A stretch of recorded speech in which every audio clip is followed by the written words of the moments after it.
All right, how you getting on? How's things? Hey, are you well? Are you well? And she will be loved. Everyone's going to be loved by Adam Levine.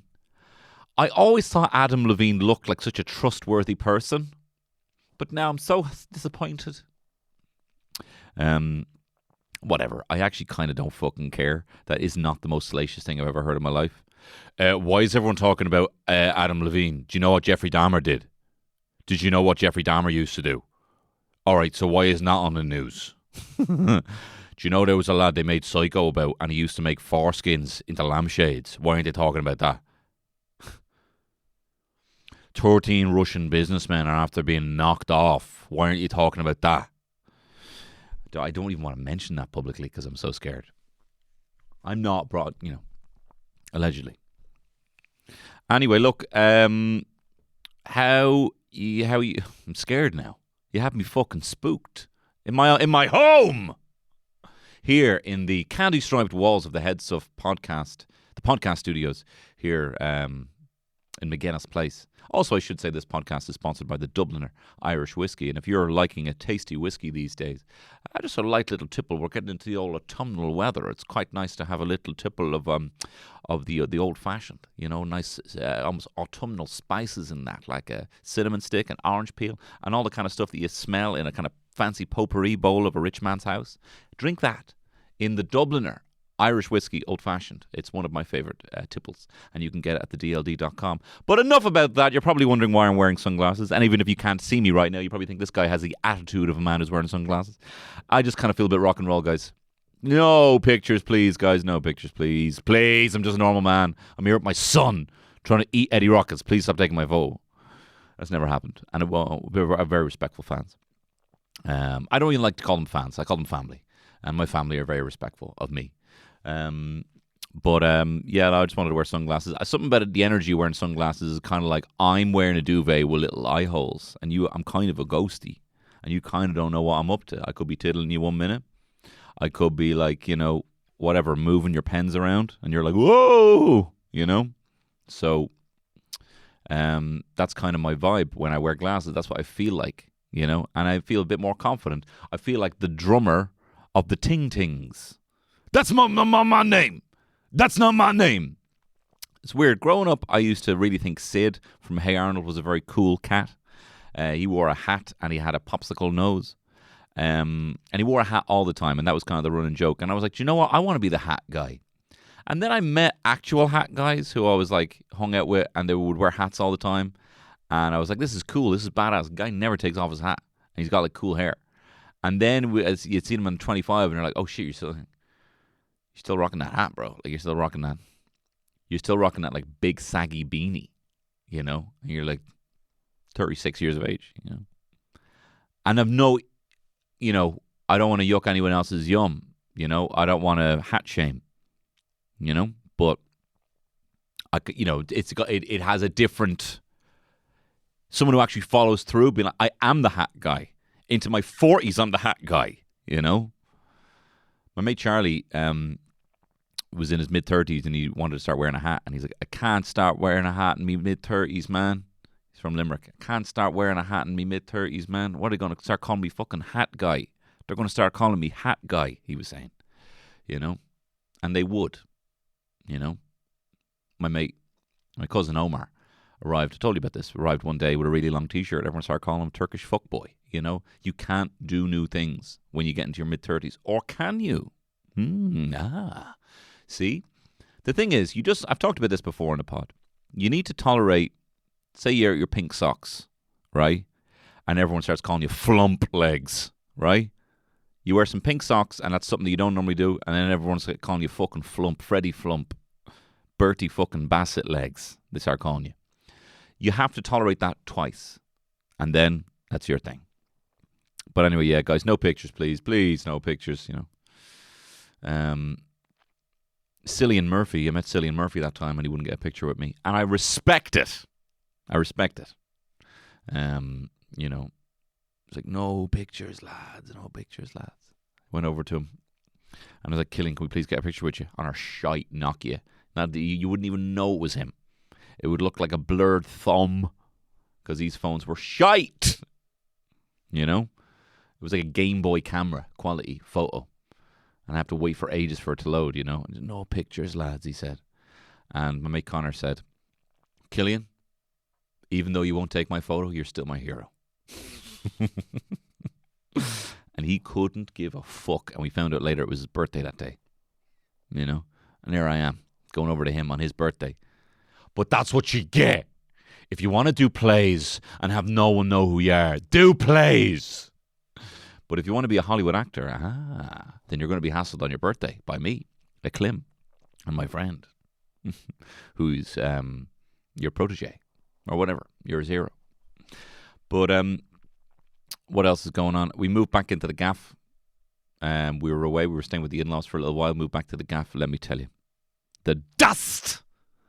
The fucking dust, man. The dust. They plastered everything. And I'm in there and Terry's like, oh, will you, And I'm like, oh, I'll clean. I'll tidy all this up, Let me tell you.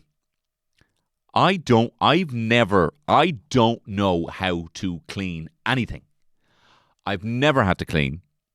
How I clean stuff is I miraculously leave my room one day and I come back in and it's clean. And I don't know who's done it and I don't know what's happened.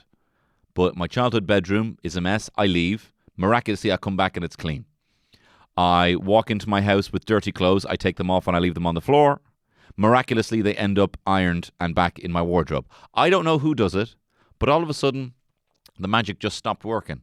As soon as I moved to London, I think when I was 22, all of a sudden these fairies, they didn't come with me.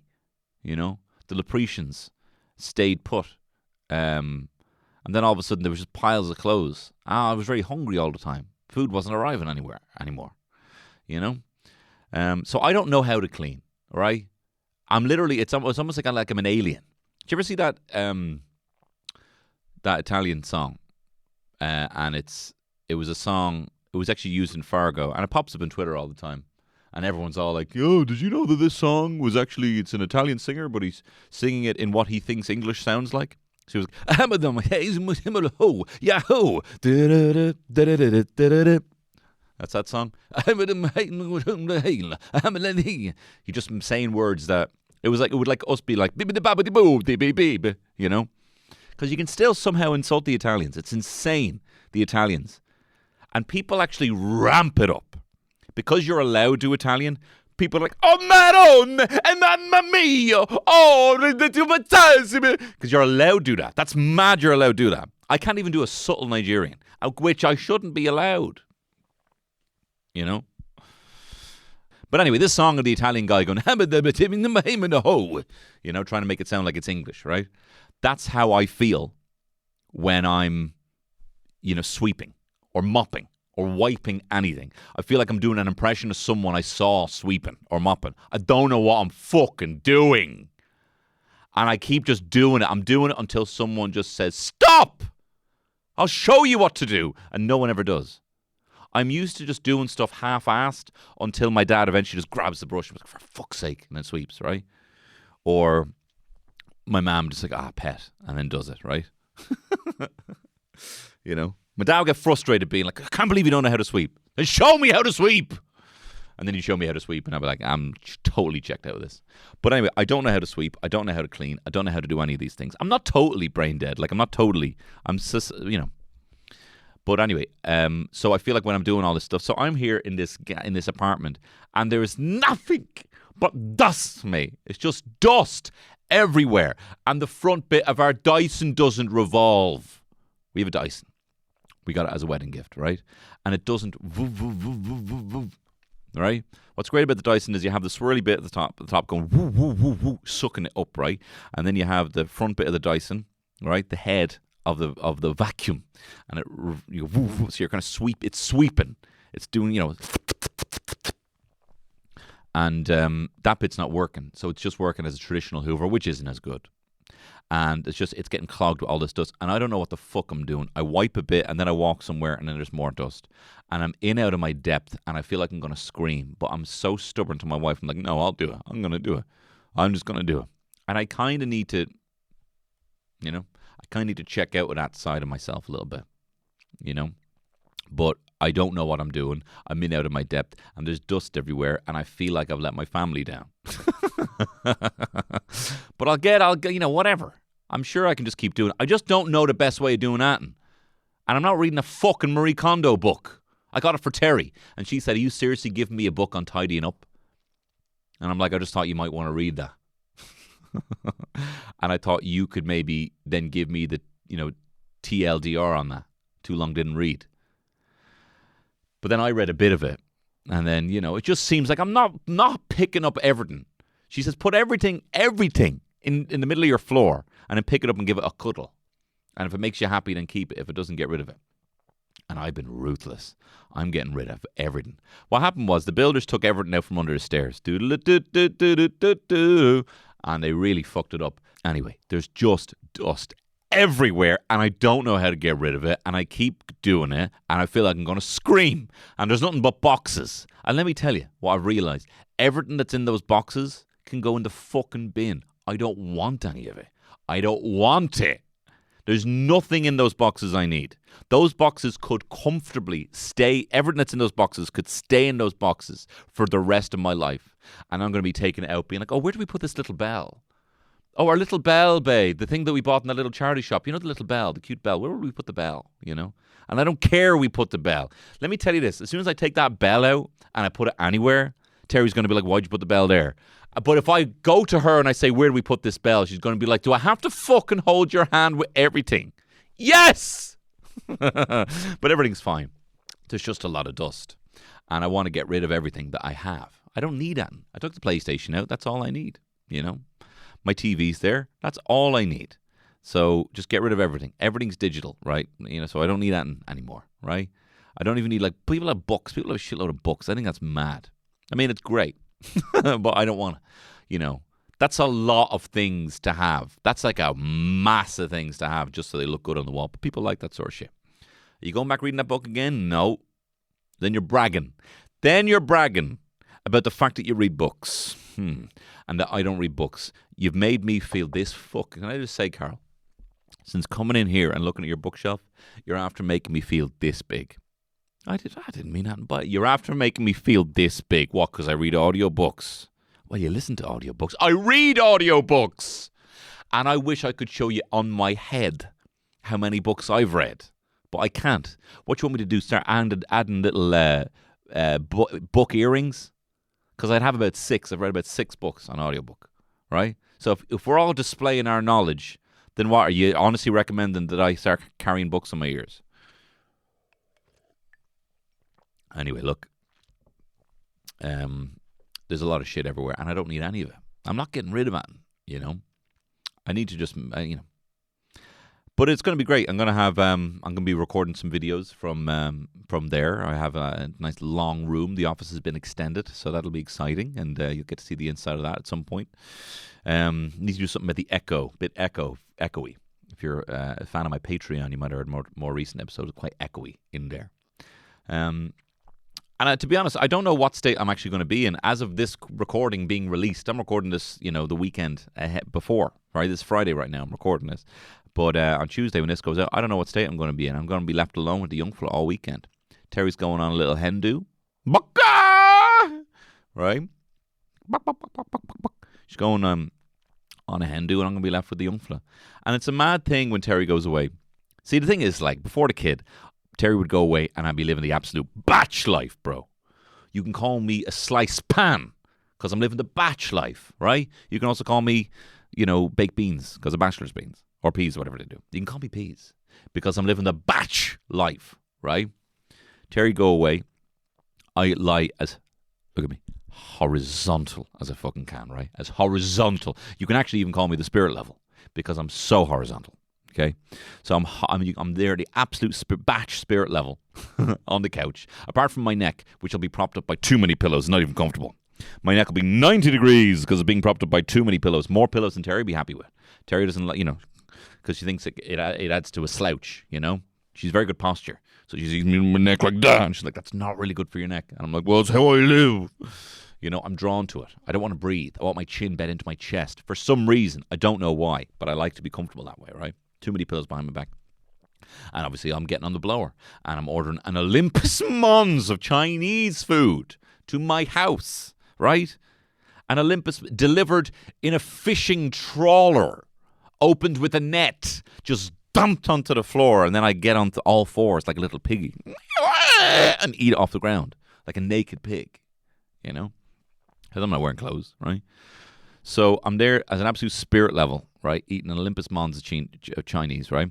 And then what am I watching? What am I doing? The whole plan will be all day that I'm going to get stuck into a video game. I'm going to get stuck into a video game. I'm going to commit 5 hours in one sitting to one game. I'm actually going to move the needle on all the games I've been playing, but I'm going to put that off, right? Because that's the main course. A bit of foreplay is fucking around with the TV, right? So I'm going to fuck around. I'm going to watch 20 minutes of a Roger Moore Bond. I'm going to watch The Spy Who Loved Me for like 20 minutes and I'll be like, oh, this is class. This is amazing. I should do this all the time. I'm like, no, actually, no, there's a bit of a lull here.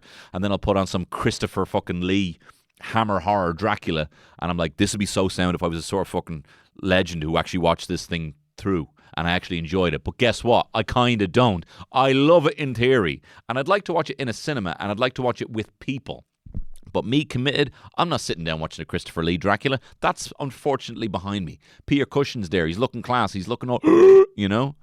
And I'm like, I watched 10 minutes of that. And I'm like, oh, well, I suppose I'm kind of a film buff because I watched 10 minutes of that and I kind of wanted to do that. Then I start watching some Jerry Anderson fucking puppet show. And I'm like, oh, this is class. Well, I could watch a whole thing of this. And I don't finish it. And then I'll like watch Band of Brothers from the start. And then I'll be like, I can't watch the whole Band of Brothers. I'm like, well, I'll be like 2 episodes in on a night. That's not my night. And then I'm like, oh, whatever. And then I'll watch an old WrestleMania and make the mistake of watching like a bad WrestleMania, like WrestleMania 2 or 4 or something like that. And Tatanka will be in a match and it'll be kind of boring. And I'll be like, this is not feeling it. And then I'll put on the PlayStation. And then for some reason, even though I should be, finishing like a linear game like Stray or, halfway through God of War, I'm trying to finish that before the new God of War comes out. I'll fire up, a brand new save of The Last of Us, being like, yeah, I'm going to play all The Last of Us tonight. And then I don't. Thank you very much for PlayStation, by the way, for sending me The Last of Us remaster. Thank you very much. It's my life now, right?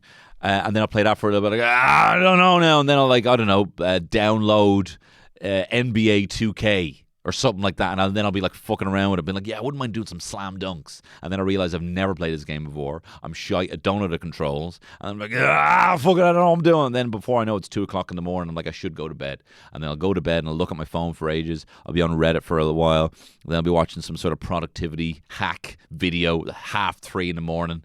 And then eventually I'll fall asleep. That would be the traditional night in for the batch life, the Brennan's spirit level, the P's. Right? But now I got a young fella, right? So I'm like, I can't do that. I can't keep him indoors. If I keep him indoors, he's going to be anxious. He's going to be, he doesn't watch more than, 90 minutes. He wouldn't actually wait, you can get to that. You probably 40 minutes of watching TV. Then after that, we're kind of trying to like force him back to the TV. And then you realize, oh shit, we're actually just looking at this solely as a distraction. So I can't do that with him. So I'm going to have to take him out to the playground. I'm going to have to take him out to the ball pit. I'm going to have to run the absolute legs off him. It's kind of like I have like there's a compass point now, right? The new compass point is out, active, move too much. Run the legs off, and we're going to be out for the whole day. We're going to go to the zoo first thing in the morning, and then we're going to have brunch, and then we're going to go to a playground, and then we're going to go to Smith's. And don't tell your ma, but I got you a new PJ Masks toy. Or tell your ma. She doesn't care. There's no secrets in our family, right? So now, that's kind of an opposite thing. It used to be spirit level batch life, but now it's kind of, Patagonia Pappy. We're out, we're active, we're Patagonia wearing family, all right? We're saving the earth by just walking in these jackets. I don't have a Patagonia jacket. But I'll tell you, I might get one now if it's saving the earth, so, I always thought they were a bit expensive, but now I'm saving the earth, I think I'm going to get one, so, I'm not slagging anyone who wants to do that. I just did a dumb voice, so... But look, that's the thing. I have 2 kind of points, 2 compass points that are both pointing north for me. I have 2 wolves on my shoulders now that my wife is away. One that wants to be absolutely horizontal with a mouthful of chicken balls, watching nothing. That's what I'm gonna commit to this. I'm finishing a game this weekend, right? Or I'm finishing a series or watching 2 full movies. You want to chat to Peter McGann? Peter McGann is a Peter McGann Film Festival whenever his darling missus is away. This is a man who knows how to leisure. And let me tell you, a kid is going to fucking kill him. No, he's going to be a fabulous father if that's what he wants. But oh my God, Pete, there's no fucking festivals when you're. Look, you know this. I don't need to scare you. I don't mean to scare you. Anyway, but anyway, yeah. So I'm going to commit to that. Anyway, so that's one side. That's the wolf you feed, chicken balls, or do you feed it, grapes? Being a Patagonia pappy, spring water and grapes. So who knows? A wolf wouldn't like that. He'd prefer chicken balls. But so watch this space. I'll give you an update on how it actually went on the next podcast. But these are my intentions. The thing is, I actually see, if you look at me, you think this is a funkypigeon.com, this cunt, right? He's clearly a funky guy, right? He's got a lust for life and his wife, right? He clearly knows how to have a good time. We're talking about the 420 podcaster. We're talking about Mr. fucking 420 here, right? Who only occasionally has a bit of bifter. Honestly, a lot less than people would think, right? He clearly knows how to have a good time. But I actually don't know how to have, I don't even want to call it constructive, productive leisure time, where I'm like, I'm actually going to watch this thing. I don't know what I want to watch. I got a letterbox as long as my fucking arm, right? Of all my watch list films, and then I go too ambitious. I try and put on, Drive My Car or some, fucking Japanese fucking flea talking about. Just put on Rush Hour. Just watch Rush Hour, you muppet, right? You will watch Rush Hour. Yes, you've seen Rush Hour 9 times, but watch it again, right? Or if you're going to watch a fucking foreign film, watch a Jackie Chan flick. Watch Who Am I? Or Mr. Nice Guy, I think it's called, right? Or Rumble in the Bronx. Or, do you know what you've never seen? Hard Boiled. You've never seen John Woo's Hong Kong flicks, right? Why are you now watching this fucking thoughtful Japanese Oscar nom, right? This is what you need to think about, right? Make it easy on yourself. I'm literally only talking directly to myself here. Tony, make it easy on yourself. Watch Con Air again. Do it. And have a good time, But I actually don't know how to, because everything I'm recently at the moment, and this is normally a telltale sign that I need to listen to more music, right? And listen to albums and just chill my brain a little bit.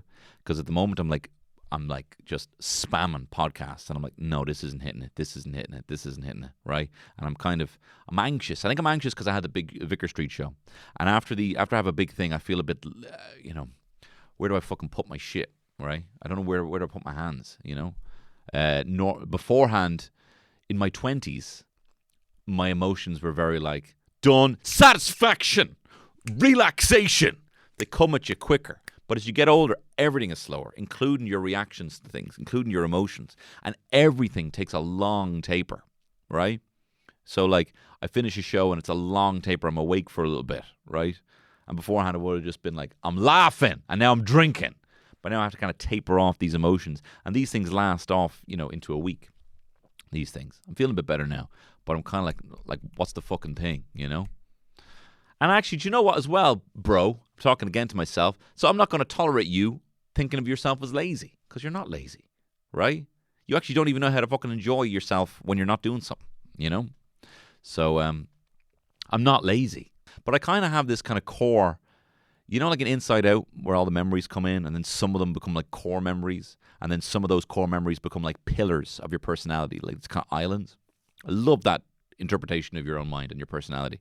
But I kind of have like a big blue orb that's like a laziness island from like a core memory, and which I'm not going to talk about, obviously, which I don't want to talk about, right? But and then I have a kind of I have a funny island, right? I have like a funny core memory because I was told in play school that I was funny, right? In play school, and then I made this an identifying factor, and this is actually something that I've tried to steer away from in how I talk to my young fella, because look, between me and you, I am not allowed to tell him this anymore, but he's a fucking genius. He's very smart, or at least his language is very advanced for his age, right?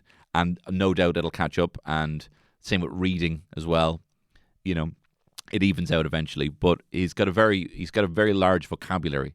I remember we found out, when you're 2, you're meant to have like 30 words. And I'm like, this fucker can name 30 trucks, right? He can name 30 breeds of dinosaur, right? He knows the difference between a pterosaur and a pterodactyl. He knows a pterodactyl is a type of pterosaur, and a pterosaur is not a dinosaur, right? He knows this sort of shit, right? And he's an absolute parrot for picking up language or whatever fucking birds speak. But I'm not.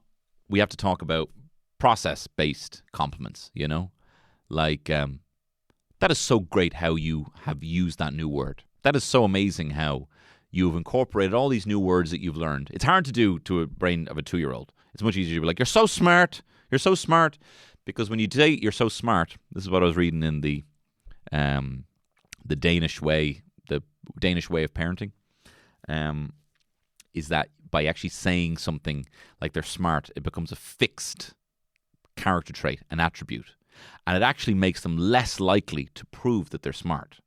If they feel like they have in times been smart or accomplished something through their intelligence, they're more likely to test that. But if it's something like, oh, you're smart, you've been identified as someone you're so smart, you're so bloody bright, then they come to a challenge and they're like, I could be found out here as being not actually bright, which is actually my problem. I told this on the podcast last week that I came home with, my man came home with a report card said, Tony is a genius if he applied himself. But I didn't hear that. Tony is a genius. And that's all I heard, right? So I always thought I was very smart. And then I found challenging things I just wouldn't even touch. And that's why I started doing stuff like not reading the newspaper. It's just not for me. You know, it might actually be that it might be challenging for me to kind of understand what's going on geopolitically because I had I've not tried that at all. And I'm trying it for the first time at 25, trying to figure out what's going on in the news. You know what I mean? So that's something I got to try to veer away from, you know? Or, like I remember I got like 99 in like a spelling test and that was the best thing that ever happened to me. And then I got like 70 something and I was like devastated. And I was like, I actually don't ever want to do a spelling test ever again, you know? And that's not what you want to do, you know? So, you know, what am I getting at? I'm getting at is the compliments I have to give my young fella are kind of process-based, you know? Why did you pick that colour? Because a lot of kids get complimented for some, let me tell you, fucking shite art. Not even in the lines. And I'm not one for staying in the lines, right? But some shite art, right? That's something as well. An artist, right? I think I'm good at drawing because I won a drawing competition, right? And it was the greatest moment of my life. It probably is still the greatest moment of my life. It's when I won the drawing competition in senior infants, right? It was for March and it was for spring, and I drew a picture of a lamb, and it was the best picture, and they put it in the calendar that everyone had to fork over fucking £20 to buy. But my granny had it up, my nana had it up in her kitchen for like years on that month, right? That was the only month. Was like, what was it? Fucking April 1992 for like 10 years, you know? Which is amazing, which I love. But then I'm like, I'm an artist, and then I'm like, oh, you prove it then. And then I find something difficult. And then like I try to like get into comics. This is like a fucking therapy session this podcast turned to. But maybe you might resonate with this. Maybe you might resonate with the idea that it's something that you've strongly identified a personality trait with. Maybe because you were told this, or maybe because you really wanted to be this, or whatever it might be. But it's a personality trait. But then when actually push came to shove, that you had to not prove it, because you never have to fucking prove anything. We're always developing. We're always growing. We're always expanding. We're always learning new things, right? But so like that, I remember like that. I got my ex-girlfriend got me like a comic book set, right? She got me like a comic book set. Like she got me put together. I really wanted to make comics, so she got me like big paper. She got me pencils. She got me actual ink, right? And it was on like this little package put together, being like, now you can make your own indie comics. And I'm like, this is the greatest gift I ever got, right? I was so, but I'd never worked with ink. I'd never worked with paint before. And I found it difficult. And I got so frustrated, so disappointed, right? And rather than actually just go to something to be like, okay, I need a drawing lesson, or go to anyone who knows anything about the thing I want to do, I'm like, no, if I do that, I'll be found out as being a fraud for this whole this pillar. Because a fucking nun told me when I was 5 that I was good at drawing. So I know it's obviously nice to compliment kids and say, that's so smart, you're so smart, and everything like that. But it actually might hinder them if they strongly identify with that. And but similarly, calling someone lazy can also affect a kid, you know? Or even just being casual or cavalier with how you talk about kids, you know? Well, you know, Beyonce's real go-getter, you know, she's not so good at the maths, you know, but Thaddeus is, You know, he's a bit lazy, but he's very smart. You know, like those shit sandwich compliments are doing fucking nothing for anyone, right? I'm not having to go at anyone here, and especially not my parents. You know, I was raised in a bundle of love, right? But you just hear things, you pick up things, you know, and all of a sudden you never know when there's going to be one of those moments where you say something to a kid and it just goes dink. Everything else is just like blah blah blah blah blah, blah, a mouthful of fucking cola ball, blah blah blah blah blah. Now you're very smart, dink. Just that one sticks for some reason, rolls down, becomes a core memory. Smart island, you know. So you're much better to be like, you know, an amateur. Amateur's a great word, you know. If you can just be an amateur, expect to be an amateur in everything, you know. I'm an amateur fucking artist. I'm an amateur everything, you know. As long as you start strongly identifying, I think that's where it really hinders you, you know. Although, hey, Funny Island has really fucking cashing out on Funny Island right now, so that's quite a handy one, you know. I don't know what I'm talking about. Just been on my mind recently because I'm reading this book, you know. And being real as well. Being real to kids is an interesting one, you know. A lot of the Danish fairy tales have, you know, sad endings. The end of The Little Mermaid, you know what happens? She doesn't get legs or whatever. I don't remember what happens, but she doesn't get the prince. She turns into sea foam. She turns into fucking sea-looking jizz. You know, you see all that jizz in the sea? That's The Little Mermaid because she's so sad. Because she's so sad, you know? We're looking at this little dinosaur book, my young fella, and there's a pretty graphic picture of an iguanodon with his big spiky thumb sticking it into the head of that big long head fucker, you know? The big long head, Kiadi Mundi fucker, you know? And he's stabbing him in the neck and drinking his blood, right? And he's like, what's he doing, Daddy? And I'm like, he's stabbing him in his neck because he's going to eat him. And he's like, where's he going to go? And he's like, he's going to go in his belly because he's going to gobble him up, you know? And then he's quiet and he's breathing a lot. And I'm like, if I fucked up this kid's head right now by being too real. And I'm like, but that's how it happens, you know? And like and he's looking at the teeth. And he's like, that's a meat eater. Because I told him I was a meat eater, right? And that's a plant eater. And I'm like, yeah, do you see the way that the T-Rex has sharp teeth? That's because they go, and they tear with the sharp teeth. And they eat other dinosaurs, right? And then the plant eater just eats like, you know, leaves and shit. And goes, nom, nom, nom. He's got rounded teeth. I'm trying to teach him this. Because I didn't know any of this shit. I was like, oh, yeah. I remember being like 27, being like, oh, I suppose predators would have front-facing eyes. Oh, yeah. And like, you know, and then prey would have eyes sticking out like that so they can see where predators are coming from. Oh, yeah. You know? Should have just known that, you know. But he knows that now. He's 2, right? He knows that me. And I'm like, and see, we have these sharp teeth. But we also have these rounded teeth. We have grinding teeth and we have sharp teeth, you know? Because we eat a mix. Some people eat only plants. Some people eat plants and meat. And then some legends like Jordan Peterson eat only meat, you know? That's why he has nothing but fangs, you know? And I also have to be careful what I compliment my son, you know? Like he had this musical jamboree thing in creche.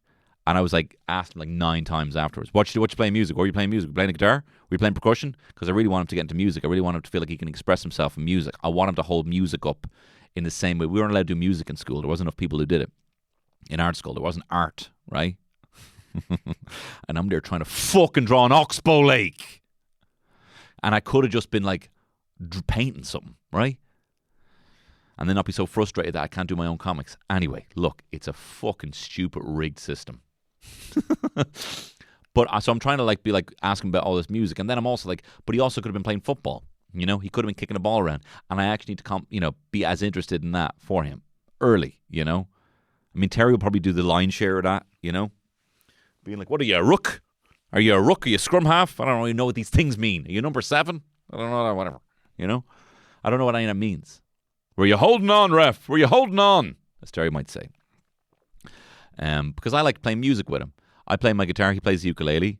Now he's not playing Atten, but I have it tuned in a way that he can just strum it open and it sounds all right, you know. But I want to have musical or instruments around because, you know, we didn't have music growing up. I didn't do any. I've got some recent guitar lessons with guitar master Sam Killeen, guitar tutor to the stars. But like my brother is self-taught in the guitar and he's self-taught on the piano essentially. He's self-taught on the piano. He knows exactly what keys are everything on the piano, and he can play it. And when he's practiced up, he can play stuff like, Sexy Sadie, and Lady Madonna. Like, he's good. And he's self-taught. And I don't know if he wears this as his little fucking scout badge of fucking self-victories. His own little scout badge. He taught himself the guitar. He's left-handed, taught himself the guitar. And I taught myself the guitar in isolation. Both of us sitting in separate rooms learning the guitar in isolation. That's fucking amazing. That's amazing. That belongs on our little scout badge. But I wouldn't walk around thinking that's cool. Terry says it to me all the time. I'm like, I don't know. You know what I mean? It's a full-on fucking therapy session right now. I feel like Shia LaBeouf. I feel like John Bernthal is behind the camera. And he's like, man, that's crazy, man. So tell me, like, what did you do when that happened, man? What did you fucking do? We all have these little scout badges that we're not wearing. This is clearly the analogy that I'm holding on to here from this podcast. Little scout badges that you can wear with honor, but we don't wear them. You don't act like, oh, I actually did that. So I kind of want my young fella to be like, just have a hunger. I have a hunger, a curiosity. I've said this before, that I saw this thing on Reddit and I was like, what is the attribute of someone who is an asshole? Like, what is the one telltale sign that the person you're speaking to is an asshole? And this thing had more upvotes than the actual question itself. Was a lack of curiosity. No curiosity. No curiosity whatsoever. No curiosity for how Atten works. No curiosity for any new food, which whatever, you can like your own food if you want, but you don't want to know anything about a new country. You don't want any new news. You don't want anything, not that you're averse to change or anything like that. It's fine if you're averse to change, but you got no curiosity. You just said, nope, don't want to know. Don't want to know, So I'm keen to have that in my own flow. Well, anyway, I don't know who if it was Gary that was at the helm of this podcast today, but certainly a existential one. And if you were affected by any of the topics on this podcast, please don't talk to me about it. Or do, but make it brief when you see me. And actually, tell you what, if you're a patron of this podcast, tell me that. The first thing you say, if you see me and you want to chat to me, I love chatting to everyone. But if you're a patron, tell me that first, because I'll fucking roll out the red carpet of compliments for you. That'll be the first thing you'll get if you're an actual patron. So thank you very much, all the patrons. If you do want to support this podcast, you can do so over on patreon.com/Tony Cantwell. For the price of a pint a month, you can get an extra podcast every single week on Friday. In fact, this week's podcast is probably going to be an update on how my batch spirit level weekend went. Mine, my young fella. And also, this week, I'm going to be announcing probably the only two live podcasts for the rest of the year. One's going to be in Cork, and the other one's going to be a small one in Dublin, and it'll be first dibs for Patreon subscribers. So they are going to be on Friday. I'll be announcing them, and the first tickets will go to Patreon subscribers. But look, it'll be limited to a few Patreon subscribers, so the first ones will get that on the Patreon, and then the rest will be put out on general release in the afternoon. It'll be morning for Patreon and then afternoon, and that's on Friday. So if you want tickets for that, you can get them over on patreon.com/Tony Cantwell on Friday, and dates TBC. So listen, thanks very much for listening to this podcast. I love you. All the best. Bye-bye. It's Tony Cantwell Shitshow.